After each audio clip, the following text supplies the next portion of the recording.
Muita gente pensa no governo como uma coisa só, né? Uma entidade única, gigante. Mas, na verdade, para conseguir fazer tudo acontecer, ele se organiza de um jeito bem específico, se dividindo em duas partes principais. Vamos mergulhar em como essa máquina realmente funciona? Então, fica a pergunta: como é que essa máquina funciona por dentro, na prática? A resposta está numa divisão fundamental, quase como se fosse um cérebro e seus braços. É a separação entre o centro de comando e as equipes de execução. Para facilitar, vamos usar uma analogia que vai guiar toda a nossa conversa aqui. Imagina que o governo tem um núcleo e vários braços. O núcleo é quem pensa, quem define a direção. E os braços, bom, eles são os especialistas que executam as tarefas.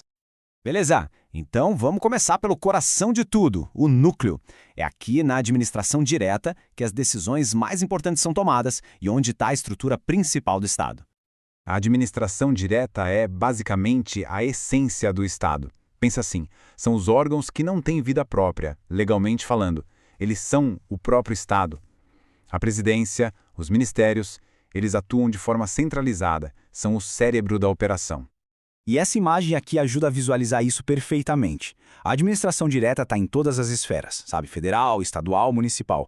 E também nos três poderes, executivo, legislativo e judiciário. Desde a presidência lá em cima até os tribunais. Tudo isso faz parte desse núcleo central. Para deixar ainda mais concreto, vamos aos exemplos. A Presidência da República, o Ministério como o da Economia, a Polícia Federal ou até a Secretaria de Saúde do seu município. Todos eles são exemplos clássicos de órgãos da administração direta. Eles agem como parte do próprio governo. Certo. Agora que a gente já entendeu o núcleo, vamos para outra metade da história, os braços especializados que o governo cria para dar conta de trabalhos específicos. É aqui que o jogo da descentralização começa. A expressão-chave aqui é personalidade jurídica própria. Diferente dos órgãos do núcleo, essas entidades são como filhas do Estado, digamos. Elas existem legalmente, têm seu próprio CNPJ e são super focadas em missões específicas, como, sei lá, regular um setor da economia ou gerenciar a previdência. E esses braços vêm em 4 formatos principais, cada um com suas regras. Temos as autarquias, tipo INSS, as fundações públicas, as empresas públicas, como os Correios, e as sociedades de economia mista, que todo mundo conhece, como a Petrobras. Esse esquema aqui resume bem a ideia. A administração indireta é descentralizada. É formada por entidades que têm vida própria, com seu próprio registro, seu próprio dinheiro. Elas têm autonomia para gerir o dia a dia, mas, e esse é o ponto crucial, elas não têm autonomia política. A direção estratégica, a visão de futuro, ainda vem lá do núcleo. Agora, vamos para um ponto que é fundamental para entender tudo isso. Como é que o núcleo se relaciona com os seus braços? Porque, olha, não é uma relação simples de chefe e funcionário, não. O segredo está no tipo de controle.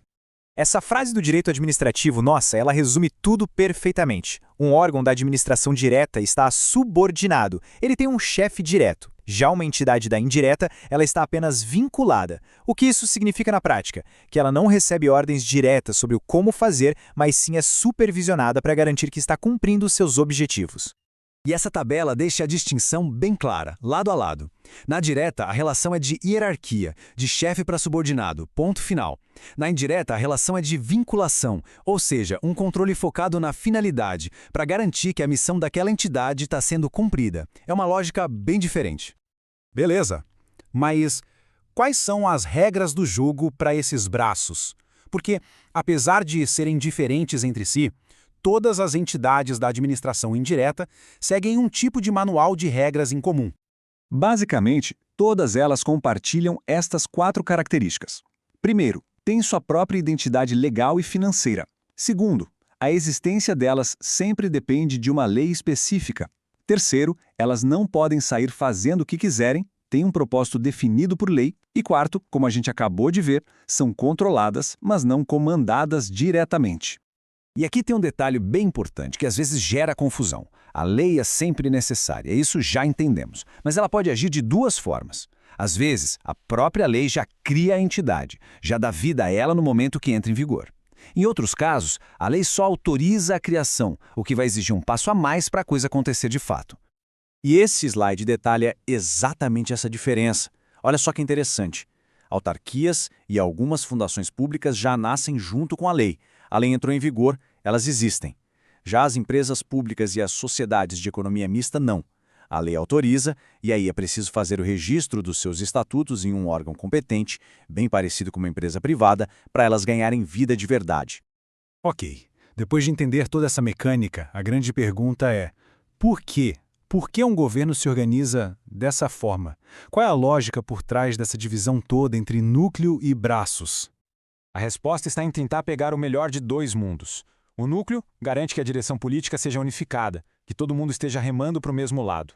Enquanto isso, os braços oferecem a agilidade e o conhecimento técnico super especializado para tarefas mais complexas, como fiscalizar a aviação civil ou gerir um banco público. E isso tudo nos deixa com uma reflexão final, né? Essa estratégia de criar braços especializados realmente torna o serviço público mais eficiente? Ou será que, no fim das contas, só cria um sistema mais complexo e difícil de controlar? Esse talvez seja o grande dilema no design de qualquer governo moderno.